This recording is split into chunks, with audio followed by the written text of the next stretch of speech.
Hey, what's going on everybody? Servo here. Welcome back to the channel. Today, I hope you're having a really great day. Thank you so much for tuning into this video. We are going to go take a look at some Reddit posts, see some discussions, talk about it. And of course, you guys let me know any of your thoughts about anything that we talk about down below. And while you're there, if you would hit that like button and subscribe to the channel, I would appreciate you. Let's go see what's going on. Oh my gosh. Okay, this is exactly why we do Reddit discussions. Going Big here said I might have found a fence for the bind finally, and it looks like they used a bunch of those like radiators and put them together, and it gives this like brass, like bronze look. Okay, that's actually pretty cool. It fits perfectly. I have that item. Let me go check it out. But before we do that, they said I ranted before that there was no pretty fences that fit the bind. Only those clunky bind fences that I do not find pretty when placed next to each other. But today, I noticed that if you put the bronze radiators next to each other, it kind of resembles a fence that has a nice color. Alright, so let me come over here to the bind. I ended up using like the wrought iron fence, but now you may have me converting mine to something else. What was it called? Could I just type in bronze? Let me see if it pops up. The all... And it does. Okay, the bronze radiator. We also have the double bronze and red fence. We also have the blue bronze pathway. So pairing those up together would be nice. But, oh, it's so shiny too. Okay, this actually comes together so perfectly. What the heck? I am definitely going to implement this into a build. Let's see.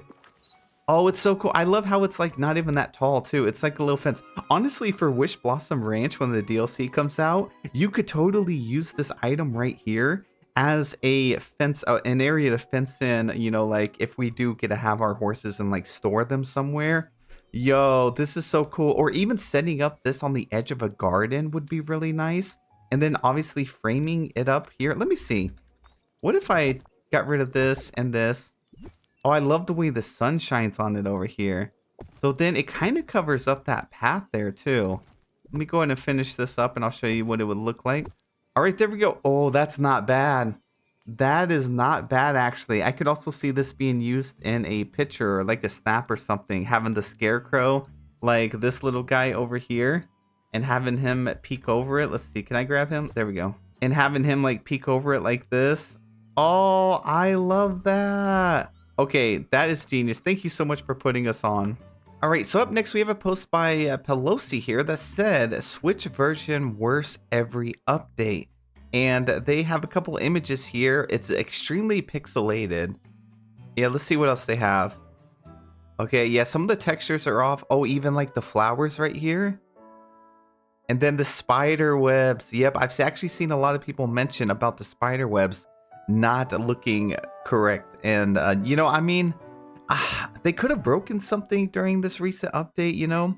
Let's see, they said, hi guys, I've been playing the Switch version of the game since it released and it's getting hard to continue. Stutters a lot, the level of detail of the textures don't work sometimes, the menus are very slow. It's kind of sad because the game still is pretty and fun even running on weak hardware. I just wish the devs corrected these issues, sharing some bad and good pics of the game. So I've been seeing a lot of posts about these lately, and I've been seeing a lot of comments saying stuff like, even recently had a comment about the webs on the recent premium shop item were not looking like webs. And as you can see from the actual tree right here, yeah, it's definitely throwing it off. Some textures look really good, like the stone wall right here looks really good. But then some like this, I don't understand how sometimes the game looks phenomenal in certain areas, but other things just look terrible. Like there's not even any definition here on the actual tree itself.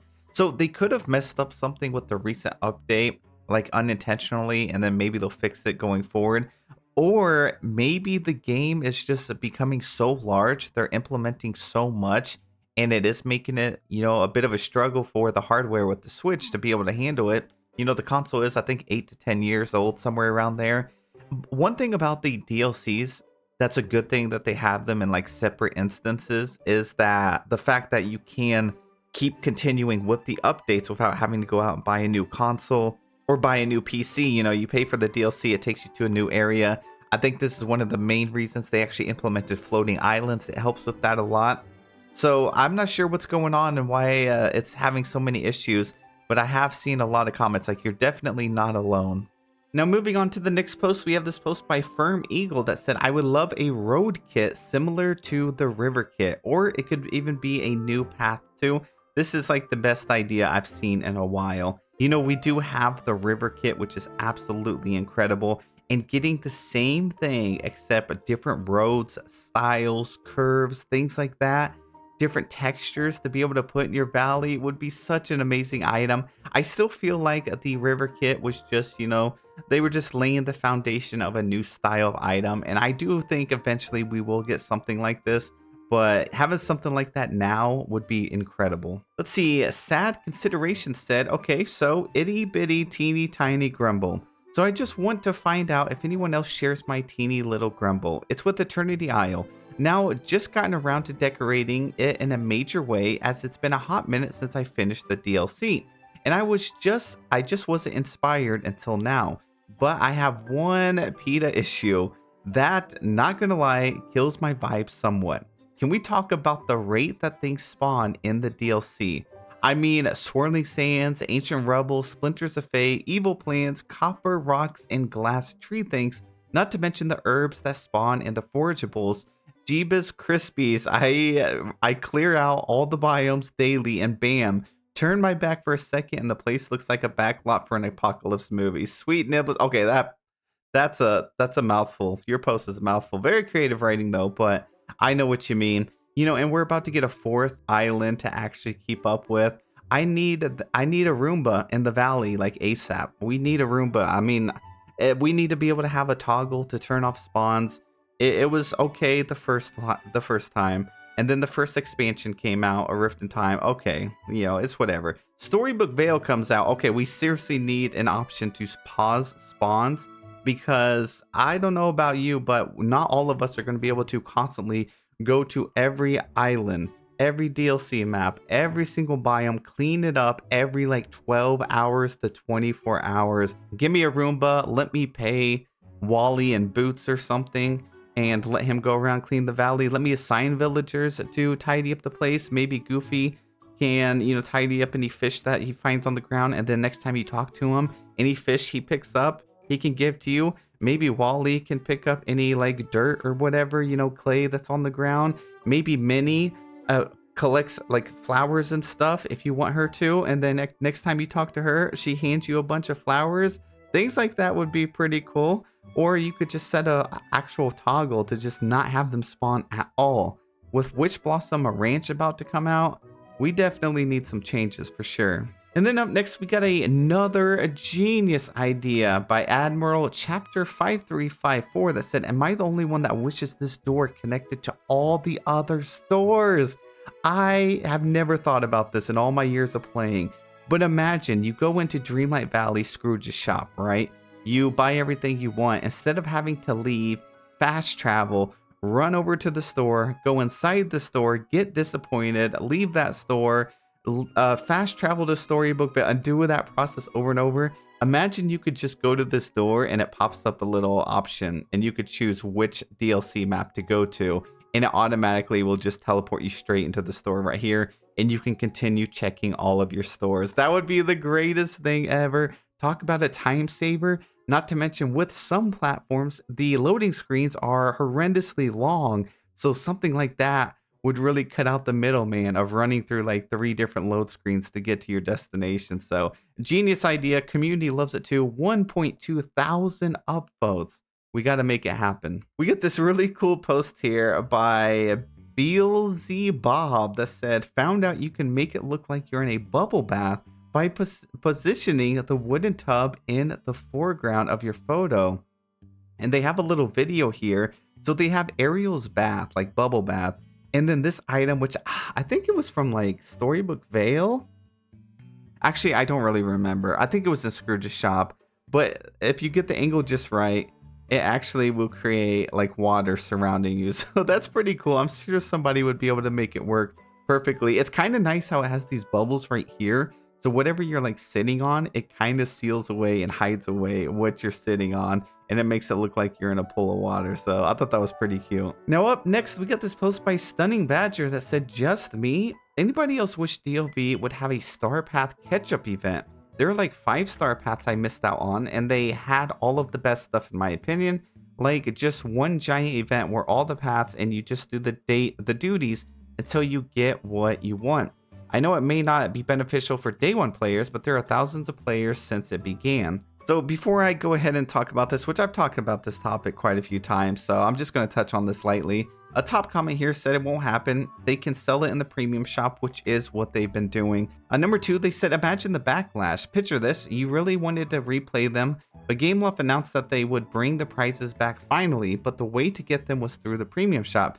So you recently spent hundreds of dollars the past year buying them from the premium shop, and now suddenly Gameloft says, actually, you could have just replayed the event and gotten them for free the way you wanted, but too late now, we've already got your money. So essentially what they're saying here is we've already gotten to the point where so many players have spent thousands and thousands of moonstones getting the older ones that if they implemented an event for it or another way to grind for them, it would be very unfair for the, the people that just spent real money. So it's just a really, really weird situation. It was something they probably should have thought about first, and then how they were going to implement the Star Paths later. And it sounds like they have made their decision on it. And it's going to be, if you want it, you grind for it now. If you don't, you're going to have to pay for it later. And then, yeah, it's such a bummer because a lot of people didn't know Dreamlight Valley even existed, especially when it was like in early access. They didn't really advertise it very much. They have recently a lot. Even on my alt accounts, I would love this. Like, this option right here would be cool because I'm missing so many items. And it's just, there's no way for me to get caught up in the premium shop ever. So it doesn't seem likely, but it would be a great thing. Obviously, a lot of people would love it too. 400 upvotes here. Now, here is one thing I want them to add. This is just a little side note. I was reading through some of the comments and someone mentioned about trading. This is something I've talked about a lot lately. I really want a way to gift other player stuff out of the premium shop. So, for example, the game Palia has an option where you can purchase a gift and send it to someone on your friends list. It'd be nice to send it to a random player. And it gives a random item they don't have out of the premium shop. So it could be like any item, any week. And I think that would be really fun. I would love to do something like that every single reset day, like just gift out random gifts. So if they did something like that, I feel like it would be another way that we could help each other as a community to acquire items we normally wouldn't really be able to. So maybe they'll do something like that in the future. And then the last post we're going to look at is this one by Callum right here that said, shocked we don't have this as a house skin yet. Imagine if they dropped Scrooge's money bin in the premium shop. I mean, it's such a basic house. Obviously, we wouldn't have it this massive, but oh, that would be so cool. I would love it. I would definitely decorate with it. And could they bring something like this? I think they could, because they've put like the most niche things from Disney in the premium shop already. So I don't think this would be much of a stretch, honestly. But you guys let me know. Would you love to see a Scrooge's money bin in here? Imagine you go inside and there's a little Scrooge piece that comes with it with a pile of gold and he's just diving in and out of it. I'm just saying, it would be a cool premium shop item. And well, guys, that is it for the video. Thank you so much for taking the time to watch the video. I appreciate you so much. Have a wonderful day. I'll see you in the next one.